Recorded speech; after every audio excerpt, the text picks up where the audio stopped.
girls, welcome to Color Me Deanna, where today I am no joke telling you the story of a thing that grew inside me.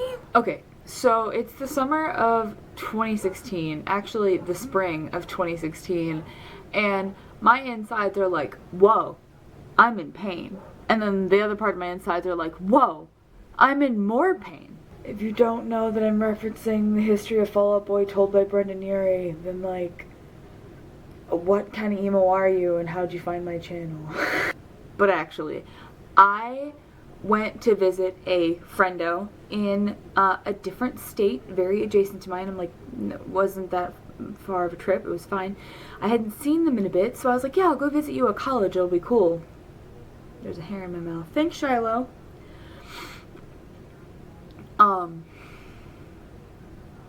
I'll go visit you at college and it'll be cool, and we'll like watch horror movies and we'll catch up because I haven't seen you in a bit. So I go down to Ohio to visit my palo, and while there on my second visit, I like wake up the next morning and I'm like, whoa, why am I in pain? And a part of me is like, maybe I just like have like some kind of like trap gas or something. There's like air inside me that shouldn't be. Maybe I'm just in pain for no reason. And so I go home. The dogs around me are just so considerate. So I'm like in pain for a week before I even like tell my mom. And so I'm finally like, I have to go to the ER. What is going on? So I go to the ER and they put me on meds, like an IV drip thing immediately for pain relief. And it made me nauseous because I think they put me on morphine. And I'm waiting like on a bed in the hallway because the ER is just so packed. And they're like, yeah, blah, blah. It looks like constipation. We're gonna test you for some STD stuff too because you said you had pain down there. So we're gonna test that. It's either STD or constipation, so I have a fun choice thinking about which one. So they send me home saying it's constipation, so I live another week in pain before I make my mom take me back again, and we both walk in like, hey, you fucked up last time, so help. And this time they send me for a CAT scan, and when they do, they take me out of the machine and they're like, oh, huh, funny thing, there's this soccer ball sized thing inside you. Okay, so it just occurred to me that it's not the lace on my thing, but where I'm sitting, and because there's a plant and the sun is my light, so I'm just gonna sit here mainly for the rest of the story, I guess. Yeah, so I have this soccer ball sized thing inside me, and they're like, yeah, so they sent me back to my thing, and eventually I'm like in a room this time, and they're like, so do you feel when I push here? I'm like, yeah, and it's like pulling on the opposite side of what it actually is. And they come into the room, what they tell me is that this thing is benign. Benign is the word for when it's not going to kill you, right? Yeah. It's benign dermoid cyst.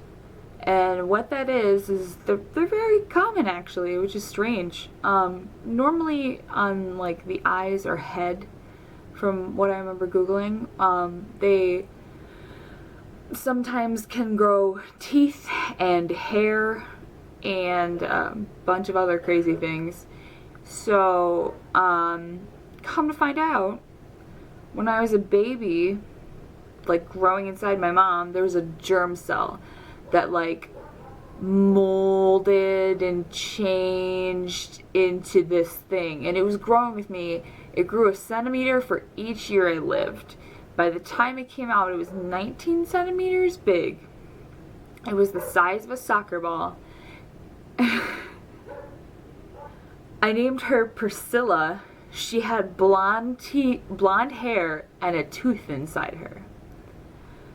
She was 14 pounds, with 3 of it being water stuff. That if they told me that if they broke open my cyst while taking it out of me, it would cement my organs together. So the liquid inside her, 3 pounds of liquid, could have killed me, basically, if they fucked it up. So, fun fact, I'm happy to be alive. But, yeah, they took her out, and all in one piece. It was great. I have a huge scar down my stomach. See, guys? I'm not lying. Look at this fat stomach. It just sucked when I found out I had this because recovery time took so long, and I was so... like, nothing they gave me could touch the pain. Nothing. It was ridiculous. But, yeah. So, Priscilla, the dermoid cyst, was one of the other reasons that stopped me from getting to YouTube, because I did tell people that I would come back in January, like, and that didn't happen. So by March, when things started to happen, I was like, oh man, I'm just a few months in. January, February, March, that's only 3. Yeah, I can still come back. Boom, dermoid cyst. So there's a few other stories as to why I've been so late coming back, but now you know dermoid cysts are a thing, and they're common, and they're scary as heck. And in fact, if I'm not mistaken, the world record for one is one that was on another girl, and it was like 48 pounds. Mine was 11, guys. It also made me look like I was like constantly pregnant because I basically had a baby. Oh my god! I forgot my favorite part is that now I constantly tell people that my ovaries and my uterus are doing the RuPaul because I only have one side. When they took Priscilla out, because she grew out of my fallopian tube. So now I only have one fallopian tube and one ovary. That's it. I had a dermoid cyst that took my ovary and my fallopian tube, guys. I forgot about, like, my favorite part, the thing I always say. I'm so upset. Oh my gosh.